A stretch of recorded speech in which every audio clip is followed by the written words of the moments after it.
오늘 하나님께서 우리에게 주신 말씀은 고린도후서 12장 7절에서 10절 말씀입니다. 여러 계시를 받은 것이 지극히 크므로 너무 자만하지 않게 하시려고 내 육체에 가시 곧 사탄의 사자를 주셨으니 이는 나를 쳐서 너무 자만하지 않게 하려 하심이라. 이것이 내게서 떠나가게 하기 위하여 내가 3번 주께 간구하였더니 나에게 이르시기를 내 은혜가 내게 족하도다.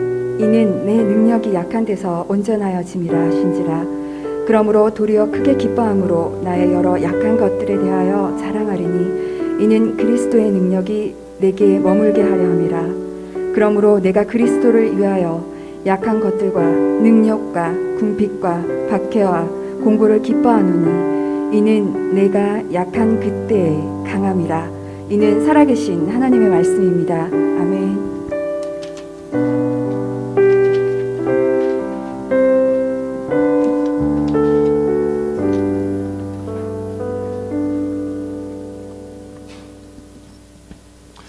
할렐루야. 오늘 3월 둘째 주일을 보내고 있습니다. 보니까 오늘 3월 14일 화이트데이, 그죠? 아닌가? 맞죠? 예. 예전에 그랬는데 요즘도 화이트데이라고 그러나요? 아, 요즘도 그렇군요. 제 젊은 시절에는 이렇게 발렌타인데이 때는 초콜릿을 주고 화이트데이는 사탕을 주고 뭐 이런 시절이었는데 언젠가부터 이제 초콜릿 뭐 사탕 상관없이 그냥 선물을 주기도 하고 뭐 그렇더라고요. 여러분 어때요? 요즘도 그런가요? 아, 예. 모르는 친구들이 많은 거 보니까 연애 좀 하세요. 예. 알겠습니다. 발렌타인데이 때 선물을 받은 사람이 만약에 화이트데이 때 선물을 상대한테 안 주면 어떻게 될까요? 아, 삐져요. 안 주면 먹튀 되는 건가요, 이게? 뭐죠? 그냥 끝나는 건가요? 아마 좀 배신감 느끼고 막 이러지 않을까요? 오늘 본문에 나오는 바울이라는 사람 원래 예수님 믿는 사람을 잡아 죽이고 뭐 감옥에 가두고 뭐 핍박했던 핍박자였잖아요. 그런 바울이 부활의 주님을 만나고 나서 위대한 전도자가 되었습니다. 자신의 목숨을 아끼지 않고 복음 전하는 일에는 전 세계 어디든지 가오리다 막 이런 자세로 이제 다녔어요. 예수 그리스도의 십자가 죽음과 그 부활을 증거하며 다녔죠. 그래서 그 전도 사역으로서 수많은 영혼들이 구원을 받게 되고 하나님 나라가 놀랍게 확장되게 되었습니다. 그렇게 주 앞에 목숨까지 내놓고 충성하는 바울의 기도라면 하나님께서 당연히 들어주셔야 하지 않겠습니까? 그리고 그 기도를 하는 것이 자기의 유익보다도 전도를 더 잘하려고 그래서 구하는 거라면 뭐 바로 즉각적으로 응답해 주셔야 되지 않겠습니까? 근데 웬일입니까? 하나님은 바울의 기도에 노라고 하시는 것이죠. 이럴 때 우리라면 어떻게 하겠습니까? 교회에서 맡겨진 일을 감당하기 위해서 열심히 노력하고 시간을 헌신하고 때로 힘든 거 참고 희생하며 감당했는데 하나님 내 기도 안 들어줘. 그것도 몇 번씩이나 기도했는데 들어주지 않는다면 많이 상심되지 않겠습니까? 뭔가 좀 배신감 느끼고 다 때려치고 싶은 이런 마음 들지 않겠습니까? 근데 바울은 새로운 깨달음을 얻고 오히려 기뻐하면서 그 연약함을 자랑하게 됩니다. 어떻게 이런 일이 가능하게 된 것일까요? 오늘 성경 말씀에 나오는 바울의 이야기를 통해서 함께 은혜를 나누기 원합니다. 고린도 교회는 바울이 개척한 교회입니다. 근데 바울이 이제 전도 사역을 위해서 다른 지역으로 갔을 그때에 다른 교회 지도자들이 와서 그 고린도에 와서 바울을 막 반대하고 적대하고 모함하는 그런 말들을 하기 시작합니다. 근데 문제는 더 큰 문제는 뭐냐면 그들로 인해서 바울이 전한 복음이 뭔가 변질되려고 하는 것이죠. 오늘날 이단 사이비가 교회에 들어와서 하는 일들이 이제 그런 거죠. 교회 지도자들이나 목회자들을 욕하고 이간질하고 그래서 교회가 막 흔들리게 만들고 갈라지고 분열되게 만드는 일들을 하는 것이죠. 바울의 대적자들이 문제 삼는 가장 큰 이슈는 뭐였냐면은 바울의 사도권이었어요. 사도권. 뭐냐면 영적인 권위에 대한 그런 문제였어요. 한마디로 영적인 권위가 좀 떨어진다 이거예요. 바울은 12제자 출신이 아니라는 거죠. 이 사실을 강조하면서 자신들은 12제자 출신의 사도들로부터 권위를 인정받은 그런 사람들이다. 이렇게 주장하면서 온갖 자랑거리를 막 떠들면서 하는 거죠. 거기에 현혹되어서 고린도 교회 성도들이 그 바울의 대적자들의 말에 이제 귀를 기울이면서 한두 명씩 넘어가기 시작하는 거예요. 이런 상황에 바울은 어떻게 할까요? 바울이 고린도 교회에 있었으면 문제가 안 됐을 텐데 지금 멀리 떨어져 있는 상황이에요. 그런 소식이 막 들려와요. 바울은 어쩔 수 없이 고린도 교회 성도들을 향해서 그 적대자들이 썼던 같은 방법으로 변명을 할 수밖에 없는 그런 상황이 되는 것이죠. 자신의 어떤 자랑거리를 말하는 것이 이건 정말로 아니고 정말로 어리석은 일인 것은 아는데도 불구하지만 어쩔 수 없이 자신을 변명하면서 자랑할 수밖에 없다. 이렇게 얘기합니다. 고린도후서 11장 보면 원하건대 너희는 나의 좀 어리석은 것을 용납하라. 청하건대 나를 용납하라. 나도 어쩔 수 없이 자랑 좀 할 테니까 좀 이해 좀 해줘라. 이런 얘기예요. 그러면서 하는 얘기가 나는 위대한 그 사도들보다 못한 게 내가 좀 더 없다. 하나도 없다. 부족한 게 없다. 내가 사역을 위해서 드는 그 부대 비용에 대해서도 내가 너희들한테 뭔가 청구하고 요구하는 것이 아니라 내가 스스로 감당했다. 왜냐하면 너희들에게 폐를 끼치지 않으려고 내가 그렇게 했다. 그리고 나는 히브리인이고 아브라함의 자손이고 주님의 사역을 위해서 온갖 수고와 희생과 헌신을 감당했다. 이런 이야기를 합니다. 그리고 무엇보다도 14년 전에 주님이 보여주신 환상과 계시의 그런 영적인 신비 체험을 나도 가지고 있다라고 말합니다. 그 얘기에 있어서는 자신을 또 너무 드러내지 않으려고 3인칭을 사용해서 이제 이야기합니다. 그가 하면서 이제 이야기하는 건데 셋째 하늘인 천국 낙원에까지 갔었다라고 얘기합니다. 굳이 이런 이야기까지 바울이 하게 된 것은 아마도 바울의 적대자들이 바울을 향해서 그는 영적인 신비 체험도 없을 거야 이렇게 험담을 했던 것 같습니다. 이렇게 바울은 자신을 변호하는 자랑을 하면서도 이것이 혹시라도 과대 포장되거나 또 오해가 되거나 또 이상한 또 신비주의로 빠질까 이런 것들이 너무 걱정돼서 그만두겠다 이렇게 말을 하기도 합니다. 그리고 그 다음에 이어서 바로 오늘 본문 말씀이 이제 나오게 되는 것이죠. 하나님께서 바울에게 주신 육체 가시에 대해서 나오게 됩니다. 7절 말씀 보면 여러 계시를 받은 것이 지극히 크므로 너무 자만하지 않게 하시려고 내 육체의 가시 곧 사탄의 사자를 주셨으니 이는 나를 쳐서 너무 자만하지 않게 하려 하심이라. 그때 육체의 가시는 무엇일까요? 육체의 가시. 가시라고 하면 여러분들 그죠? 조그만 장미에 있는 가시라든지 가시나무 가시 이런 것들을 생각할 수도 있습니다. 아니면 가끔 여러분 그럴 때 있죠. 막 이렇게 나무젓가락이라든지 대나무 이런 것에 좀 갈라져 나와서 그죠? 그거 찔리면 그죠? 잘 보지도 않고 깊숙이 들어가면 심각하죠. 근데 그게 또 이 손톱 밑에 박히면 완전 끔찍한 일이 되는 것이죠. 생각하기도 싫은 그런 일이죠. 근데 여기서 나온 가시 수준은 그런 작은 것이 아니라 끝이 뾰족한 말뚝 같은 겁니다. 말뚝. 엄청 큰 거예요. 그런 것이 육체에 박혀 있다면 얼마나 고통스러울까요? 이것이 무엇일까에 대해서 학자들마다 조금씩 좀 생각은 달라요. 왜냐하면 바울이 뭐라고 확실하게 밝히지 않았기 때문에. 어떤 사람은 바울을 대적하여 모함하는 그런 사람들, 정신적으로 힘들게 했던 그런 대적자들이 바로 사탄의 사자, 육체 가시다라고 말하기도 하고요. 또 어떤 사람은 바울이 보기에도 정말로 민망할 정도의 치명적인 간질이 있었을 거다라고 이야기합니다. 바울의 많은 고백들 중에 보면은 여러 차례 태형을 맞기도 하고 돌에 맞기도 하고 어떤 때는 돌에 맞아가지고 쓰러져가 죽은 줄 알고 성 밖으로 갖다 버립니다. 나중에 저녁쯤 돼가 툭툭 털고 다시 일어나고 그런 어떤 상황 가운데에 뇌를 다쳐서 간질이 되었을 가능성이 있다. 이렇게 이제 보는 것이죠. 근데 만약 그렇다고 생각해 보세요. 간질이 있어요. 설교 도중에 갑자기 발작을 해요. 눈이 뒤집히고 입에 개거품을 걸고 쓰러져요. 그 얼마나 난감하겠습니까? 이게 은혜가 되겠습니까? 근데 대부분의 학자들은 간질보다는 안질일 거다, 눈병일 거다 이렇게 생각을 합니다. 바울이 다마스커스로 가는 그 길에서 대낮에 태양보다 더 밝은 빛을 보게 됩니다. 태양도 밝은데 태양보다 더 밝은 그 빛을 보고서 눈이 이제 멀게 되죠. 그 이후로 눈에 질환이 생겨서 눈에 구름이 나오기도 하고 점점 잘 안 보이게 되었을 거다라고 합니다.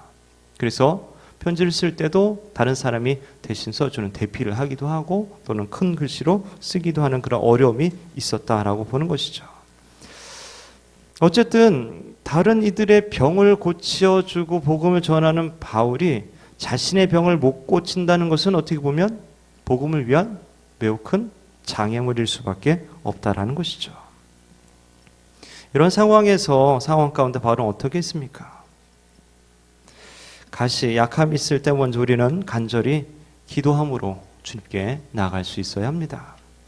어려움이 생기거나 문제가 생길 때 고통과 고난을 경험하게 되면 우리들은 우리 인간의 한계가 어떤 것인지 체험하게 되죠.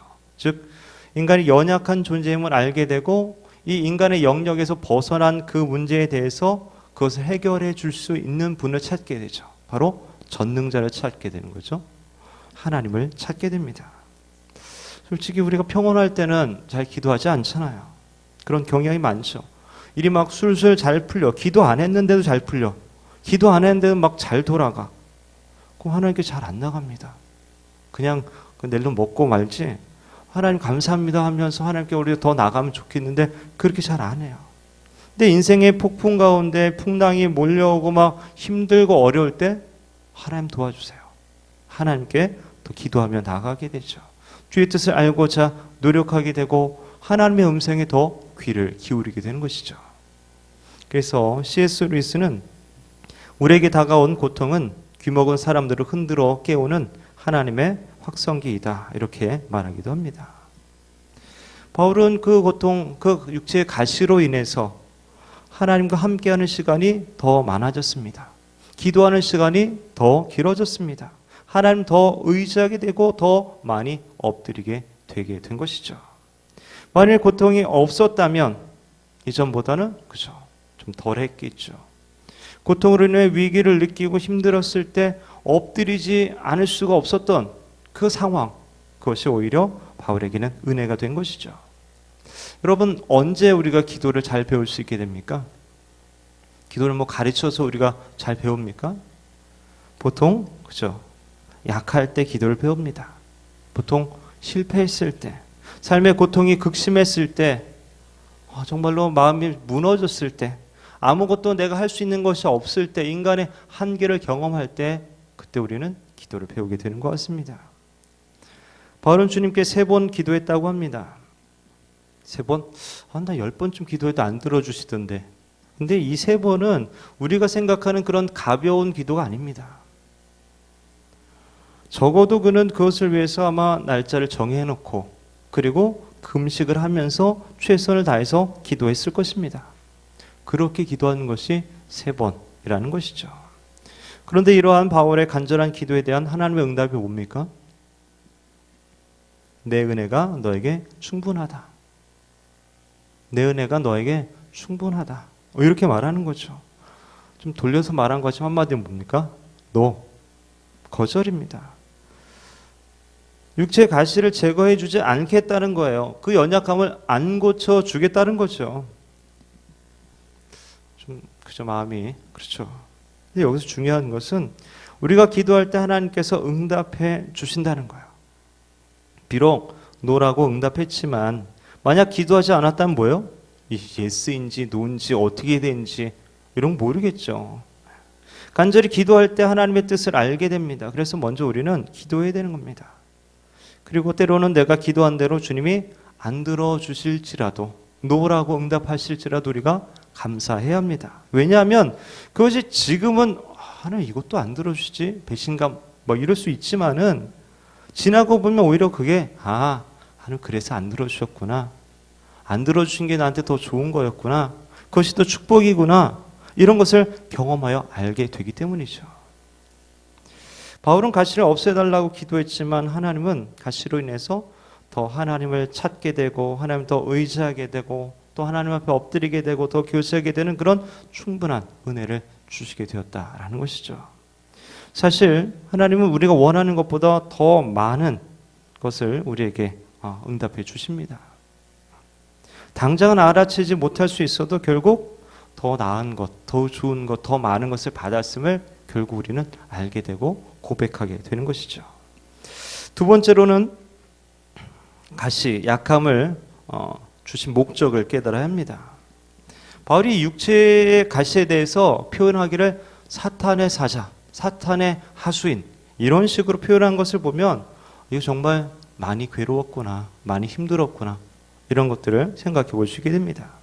근데 만약 바울이 자신의 연약함에 대해서 계속 이건 사탄이 이 하수인이 보낸 이거야 이렇게만 생각했다면 그는 평생 원망 가운데 고통 가운데 살았을 것입니다. 하지만 바울은 자신에게 주어진 그 연약함이 하나님으로부터 왔다라는 사실을 깨닫게 됩니다. 바울은 자신에게 가시를 주신 분이 가장 선하시고 자기를 가장 사랑하시는 하나님이심을 깨닫게 된 것이죠.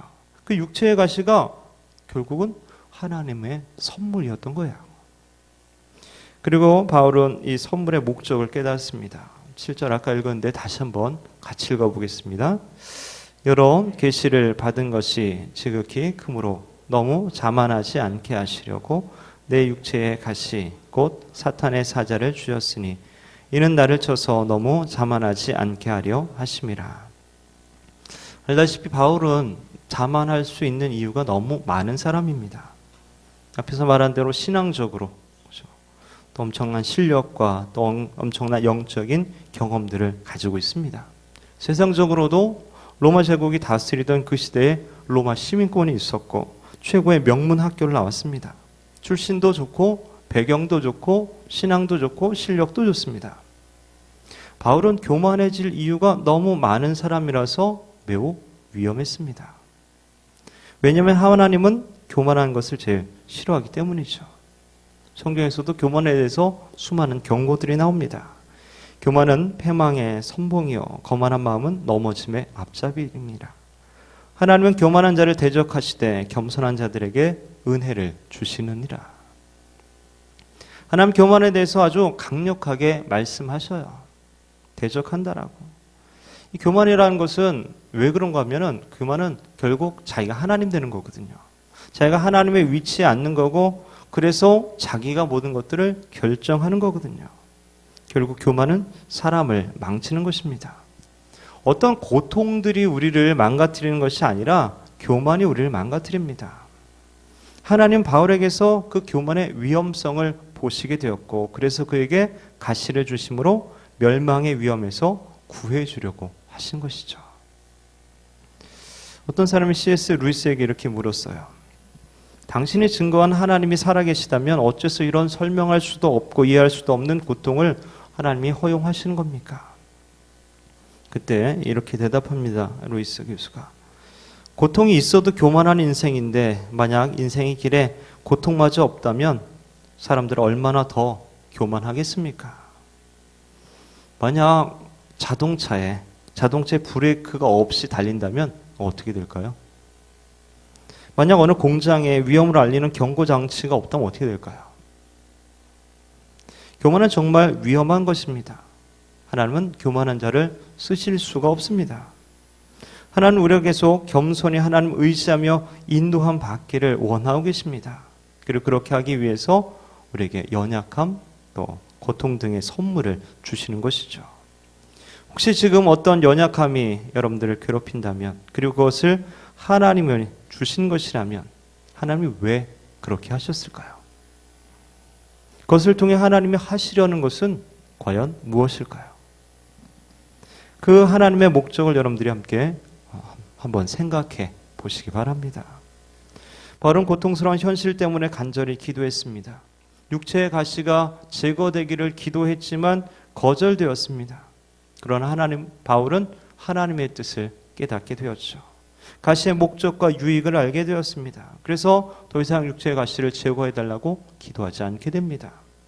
달라진 것은 아무것도 없고 상황은 변하지 않았습니다. 육체의 가시가 그대로 있어요. 그러나 바울은 그 가시로 인해서 기뻐할 수 있고 그 연약함을 자랑할 수 있게 됩니다. 기도로 인해서 외적인 상황이 바뀐 것은 없지만 그의 내면이 변화되었기 때문이죠. 이 사건을 통해서 바울은 이제 다른 약점들도 막 찾아봅니다. 그리고 그것이 결국 유익인 것을 알게 되는 거죠. 나의 약함이 주님의 강함이고 주님의 능력이 되는구나. 그런 통로가 되는구나라는 사실을 깨닫게 되면서 그것들을 자랑할 수 있게 됩니다. 우리는 나의 약함이 하나님의 강함이 되는 그런 은혜를 누려야 합니다. 세상은 강하라고 말하죠. 능력 없는 사람을 환대하고 이런 사회가 아니잖아요. 강한 자를 인정해 주고 막 이래요. 그래서 어떻게든 강한 사람이 되려고 노력을 합니다. 또 좀 모자라면 약한 모습을 감추고 강하게 보이려고 막 애를 쓰죠. 무능력하다 이런 말 들으면 굉장히 자존심이 상하잖아요. 그래서 잘난 게 없으면 잘난 체라도 해야 돼요. 그죠? 아는 게 없으면 아는 체라도 해야 됩니다. 힘이 없으면 힘 있는 척이라도 해요. 그래서 막 몸에 막 이상한 거 새기고 막 이러면서 힘 있는 척하고 위협적으로 보이기도 하고 막. 근데 하나님은 다르게 생각하는 것이죠. 우리 힘과 기술과 재능, 외모, 지식 등 거기에 관심이 있는 것이 아니라 오히려 우리의 연약함에 관심이 있습니다. 우리가 숨기고 싶고 없애고 싶어하는 그 약점에 오히려 더 관심이 있다라는 것이죠. 왜냐하면 인간의 능력이 넘칠 때 하나님은 그 사람을 사용할 수가 없어요. 하나님의 능력이 그를 통해 나타날 통로가 되지 못하기 때문에. 그러나 인간의 능력이 사라질 때 하나님의 능력이 크게 드러나게 됩니다. 그 사람을 통로 삼아서 하나님의 역사가 나타나게 되는 거죠. 근데 우리는 가끔 이런 생각이에요. 내가 준비가 안 돼서 좀 부족하고 약해서 하나님의 능력과 역사가 잘 일어나지 않을 거야. 내가 무엇인가 준비해야 하나님께서 나를 쓰실 거야 라고 생각하곤 합니다. 물론 우리가 준비는 해야 되겠죠. 최선을 다해서 노력해야 됩니다. 그런데 우리가 준비했기 때문에 하나님께서 우리를 쓰시는 것은 아니다라는 것이죠. 겸손히 나를 낮추고 하나님께 나를 드릴 때 비로소 내가 쓰임받을 수 있게 되죠. 구약의 모세를 보면 그런 일들을 쉽게 우리가 이해할 수 있게 됩니다. 파라오의 유아학살 명령을 피해서 간신히 살아남은 이 모세가 왕궁에서 이집트의 왕자로 자라게 되잖아요. 40년 동안 왕궁에서 각종 좋은 것들을 먹고 배우고 익히고 실력을 쌓죠. 40세가 되어서 자기 동족인 유대인들에 대한 불쌍한 마음이 생겨서 어떻게든 구원해 보려고 하잖아요. 근데 어떻게 됩니까? 이 최강대국인 이집트의 왕자였고 용사였고 최고의 엘리트 교육을 받았고 자기 백성에 대한 열정도 강했습니다. 근데 하나님께서 그를 사용하실 수가 없었어요. 자기가 너무 강했어요. 자기 계획, 자기 뜻, 자기가 하고자 하는 이것이 너무 강했다라는 거죠. 그 후 이집트 사람을 죽이고 도망가서 미디안 광야에서 40년 동안 양치고 있을 때 80세 때 하나님 찾아오시죠. 아주 약했을 때 내가 널 쓰겠다 그랬더니 뭐라 하는지 아세요? 저 말도 잘 못해요. 이렇게 아니 그런 최고의 교육을 받은 사람이 40년 만에 완전 낮아져서 저는 못해요. 이렇게 말하잖아요. 그렇게 약해 있을 때 연약할 때 그때 하나님이 가장 쓰시기 좋을 때라는 것이죠. 이런 원리를 우리는 잘 깨달아야 합니다. 우리가 우리의 약함을 깨닫고 고백하면서 하나님을 의지할 때 하나님의 능력과 하나님의 강함이 나를 통해서 나타나게 되는 것이죠. 우리가 잘났으면 얼마나 잘났겠습니까? 우리가 잘해봐야 얼마나 잘하겠습니까? 참 바울이 그렇게 봤을 때 참 대단한 것 같아요. 이 강함의 원리를 깨달았기 때문에 자신의 약함을 부끄러움이 아니라 자랑으로 여기고, 그죠? 우리를 향해서도 강해지려면 하나님을 전심으로 의지하지만 안 될 만큼 나를 낮추고 약해지라 이렇게 권면하는 것이죠. 10절 말씀 함께 읽습니다. 그러므로 내가 그리스도를 위하여 약한 것들과 능력과 궁핍과 박해와 곤고를 기뻐하노니 이는 내가 약한 그때의 강함이라. 하나님께서 우리를 너무나 잘 아셔요. 우리를 만드셨기 때문에, 우리를 사랑하기 때문에 너무나 잘 아셔요. 우리가 연약한 존재라는 사실을 깨달을 때 우리는 비로소 하나님을 의지하려고 합니다. 그 사실 너무나 잘 아셔요. 그렇게 하나님의 전심으로 의지할 때 하나님의 능력이 그의 삶 가운데 나타나게 되는 것이죠. 하나님, 내가 연약하고 부족한 존재입니다 라고 인정하고 고백할수록 하나님 나를 통해서 하실 일들이 더 많아지게 되는 것이죠. 사랑하는 젊은 예수꾼 여러분, 여러분에게 연약함 무엇입니까? 삶에 계속되는 고통이 어떤 것들이 있습니까? 그 연약함과 고통을 통해서 하나님께 기도로 나아가고 하나님을 의지하고 붙들게 될 때 여러분들은 하나님의 능력의 통로가 될 수 있습니다.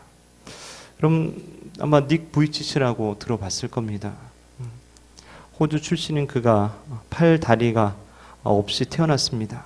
잘린 게 아니라 태어날 때부터 얼굴과 몸은 있는데 팔 다리가 아주 작게 거의 없이 태어나죠.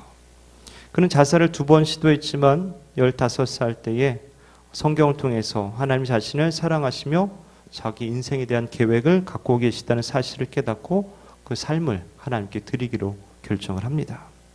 그 후 그는 전 세계를 다니며 간증을 하는 등 놀랍게 쓰임을 받습니다. 아름다운 여인을 만나서 또 결혼하고 행복한 가정도 이룹니다.